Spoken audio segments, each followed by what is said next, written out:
ও শুভ শুভ। অন্য সব বইয়েরাও তাদের ছেলে মেয়েদের বিয়ে দিয়ে মেয়ে জামাই ঘরে আনতো। ক্রমে ওই দিনটা জামাই ষষ্ঠী কিংবা ষষ্ঠী বাটার দিন বলে পরিগণিত হল।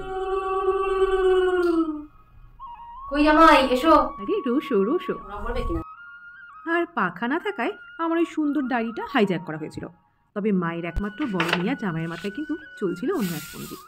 বিয়ের প্রথমবার জামাই ষষ্ঠীতে গিয়ে তারা দেখেছিল মা আর দিদা জামাই ষষ্ঠীর এক অদ্ভুত নিয়মে বন্দি। মেয়ে জামাই করবে যেদিন পেট পুড়ে ভুড়ি ভোজ, মায়েদের পাতামাতে সেদিন পাওয়া যাবে না চাল বা কোনো আমিষ খাবারের খোঁজ। জামাই ষষ্ঠীর খাওয়া দাওয়াটা অন্যদিন করবে, সেদিন থেকেই ঠিক করেছিল তারা। আমাদের সাথে সহমত তোমরা কারা কারা?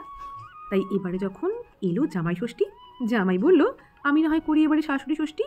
তাই নিজের হাতে সাজিয়ে দিল 3 রকম ফল আর মিষ্টি। বলল ষষ্ঠীর পাখা নেই, নো টেনশন, আমার হাতে এই কাগজের পাখাই ঘুরবে বনবন। নিজের হাতে সাজিয়ে দিল মা খেতে পারবে এমনি থালা একটি। ছোলার ডাল, পনিরের তরকারি আর সুজি করেছে মা। আর রসগোল্লাটা তো এখানে ইন্ডিয়া বাজার থেকে কেনা। খাবার শেষে মুখশুদ্ধি খেতে হবে না কিন্তু কোনো কামাই। আর গরমা গরম ফুলকো ফুলকো লুচিগুলো একা হাতে বেলে ভেজেছিলেন স্বয়ং মায়ের বড় জামাই।